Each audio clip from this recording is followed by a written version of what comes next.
கதை கதையாய் கதைக்கலாம் நிகழ்ச்சியில் உங்களுடன் கதைத்துக் கொண்டிருப்பது ராகவி. பொன்னியின் செல்வன் பாகம் 4 மணிமகுடம் அதிகாரம் 8 இருட்டில் இரு கரங்கள்.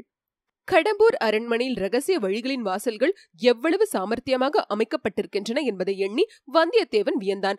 அரைக்குறையாக அவற்றை குறித்து அறிந்தவன் அவசரமாக இறங்கவோ ஏறவோ முயற்சித்தால் அபாயம் நேரலாம். பாதி படிகளில் இறங்கும் போது முதலை நகர்ந்துவிட்டால் சுவர் இடுக்கில் அகப்பட்டு கொண்டு திண்டாட வேண்டியதாகும். முதலை அசையாமல் நிற்கிறதா என்று நிதானித்து பார்த்துவிட்டு வந்தியத்தேவன் துவாரத்தண்டை வந்து கீழே கால் வைக்க போனான். அது என்ன? பில வழியில் காலடி சத்தம் கேட்கிறது.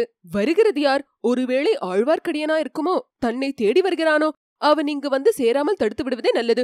இல்லை இல்லை, வருகிறவன் ஒருவன் இல்லை, 5-6 பேர் வருவது போல் காலடி சத்தம் கேட்கிறது. அப்படியானால் இடுமன்காரியும் அவனுடைய கூட்டாளிகளுமா இருக்கலாம். வந்தியத்தேவன் ஒரே பாய்ச்சலாக பாய்ந்து சென்று மறுபடியும் வாலில்லா குரங்கின் பின்னால் மறைந்து கொண்டான். ஆஹா, ரகசிய வழியை திறந்து வைத்துவிட்டு வந்து விட்டோமே, அதனால் ஏதேனும் சந்தேகம் ஏற்படுமோ? இல்லை இல்லை, நாம் வரும்போது அந்த வழி திறந்துதான் இருந்தது. நாம் மேற்படியில் ஏறிய பிறகுதான் வழி மூடிக்கொண்டது. ஆகையால் திறந்திருப்பதே நல்லதாய் போயிற்று.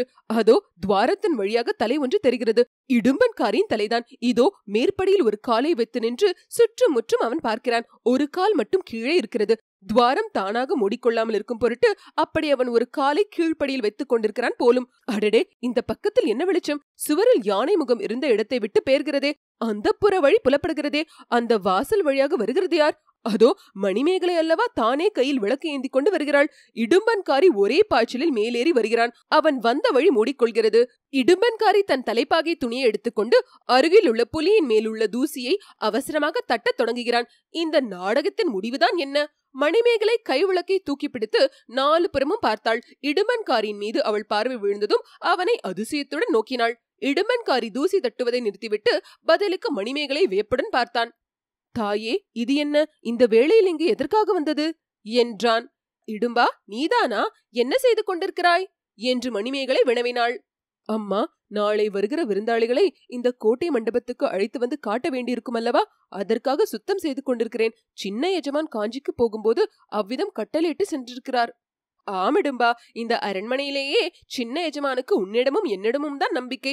பழுவூர் ராணியம்மாள் தங்கப் போகிற அறையில் ஏற்பாடு சரியாக இருக்கிறதா என்று பார்த்து கொண்டிருந்தேன். அப்போது இங்கே என்னமோ சத்தம் கேட்டது. நீயாகத்தான் இருக்கும் என்று நினைத்தேன். வேறு யாருக்கு இந்த அரண்மனையில் ரகசிய வழிகள் தெரியும்? எத்தனை நேரமாக நீ இங்கே வேலை செய்து கொண்டிருக்கிறாய்? 1 நாழிகைக்கு மேலே இருக்கும் தாயே. இன்னும் 1 நாழிகை வேலை இருக்கிறது. தாங்கள் தனியாகவா இங்கே வந்தீர்கள்?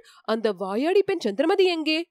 ஏதோ சத்தம் கேட்கிறது என்று நான் அவளை போய் தந்தையை அழைத்து வர சொன்னேன். நீதானே இங்கு இருக்கிறாய். நான் போய் அவளை தடுத்து நிறுத்தி விடுகிறேன்.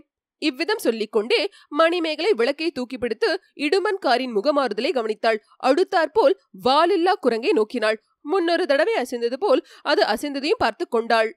ஆம் தாயே, எஜமானுக்கு இன்று எவ்வளவோ அலுவல். தாங்கள் போய் அவரை கூப்பிட வேண்டாம் என்று சொல்லிவிட்டு நிம்மதியாக படுத்துக் கொள்ளுங்கள். எல்லா வேலைகளையும் நானே பார்த்துக் கொள்கிறேன் என்றான் இடுமன்காரி. மணிமேகலை மறுபடியும் வந்த வழியே உள்ளே போனாள். ரகசிய கதவு மூடிக்கொண்டது. இடுமன்காரி யானை முகத்தின் அருகில் சென்று சற்று நேரம் சுவரண்டை காது கொடுத்து உற்று கேட்டான். அடுத்த அறையில் சத்தம் ஒன்றும் இல்லை என்று நிச்சயம் அடைந்த பிறகு திரும்பி வந்தான். பில துவாரத்தை திறந்து வைத்துக் கொண்டு இடுப்பு வரை கீழே படிகளில் இறங்கி நின்று கொண்டான். பில துவாரத்தின் உட்புறமிருந்து ஆந்தையின் குரல் கேட்டது.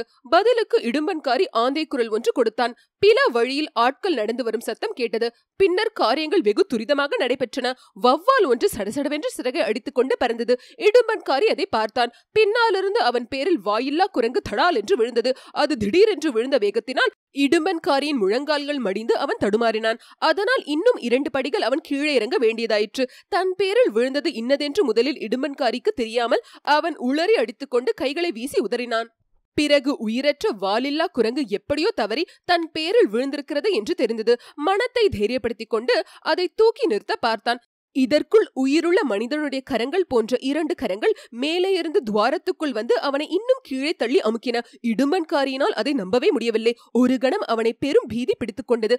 மறுபடியும் மேலும் கீழும் பார்த்தான். வாலில்லா குரங்கு தலைகீழாக துவார வழியில் இறங்கி இருப்பதையும் அதன் பாதி உடம்பு வரையில் கீழே வந்த பிறகு துவார கதவு நெருங்கி வந்திருப்பதையும் கவனித்தான்.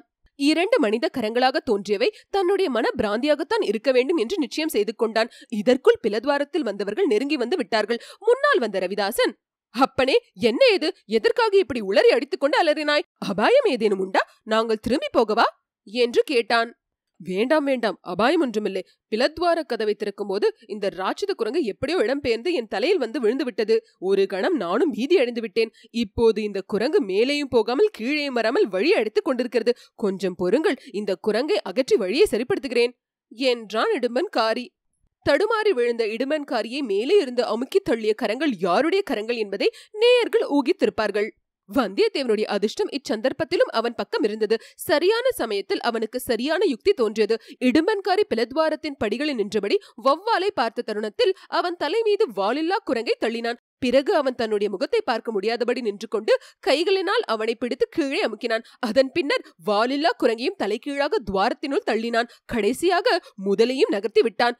இவ்வளவையும் சில கண நேரத்தில் செய்து முடித்துவிட்டு வந்தியத்தேவன் யானை முகத்தண்டை ஓடினான். யானை தந்தங்களை பிடித்து தன் பலம் கொண்ட மட்டும் அழுத்தி திருப்பினான். சுவரில் வழி உண்டாயிற்று. ஆனால் மணிமேகலை உள்ளிருந்து வந்தது போன்ற விசாலமான வழி அல்ல, வட்ட வடிவமான குறுகலான வழி. அது கதவுக்குள் கதவா இருக்கலாம். முழு கதவையும் திறப்பது எப்படி என்று யோசிக்க அது சமயம் அல்ல. அதற்குள் சதிகார கூட்டம் வேட்டை மண்டபத்துக்குள் புகுந்து விடலாம். பிறகு தான் தப்புவது துர்லபம் ஆகிவிடும்.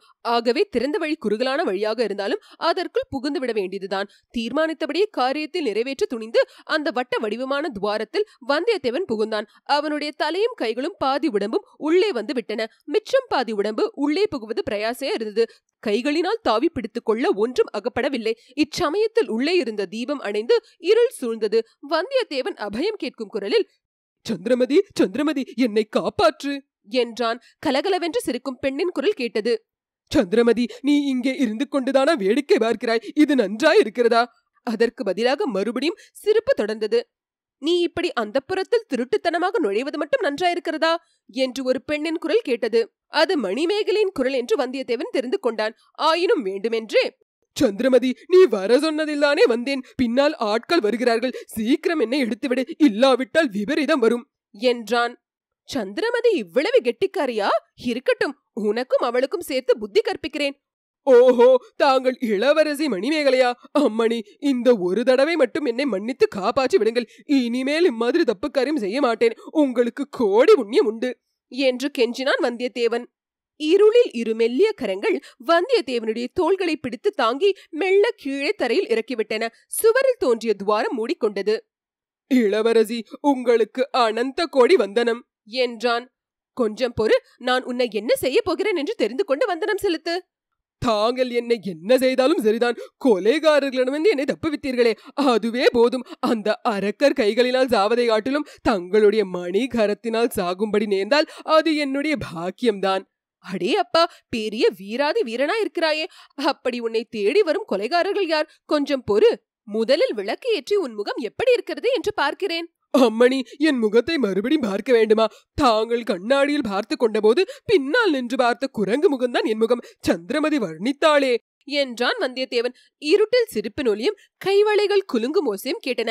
வந்தியத்தேவன் அந்த அறைக்குள் தலையை நீட்டிய போது அந்த அறையில் எரிந்து கொண்டிருந்த விளக்கை மணிமேகலை மூடிவிட்டாள். அதனால் இருட்டாயிற்று. இப்போது அதன் மூடியை அகற்றியதும் தீபம் சுடர்விட்டு ஒளிர்ந்தது. அதன் ஒளியில் வந்தியத்தேவனுடைய முகத்தை பார்த்த வண்ணம் மணிமேகலை மேமருந்து நின்றாள். பக்கத்து வேட்டை மண்டபத்திற்குள் தடதடவென்று பலர் பிரவேசிக்கும் சத்தம் அச்சமயம் கேட்டது. இத்துடன் அதிகாரம் 8 முற்றிற்று.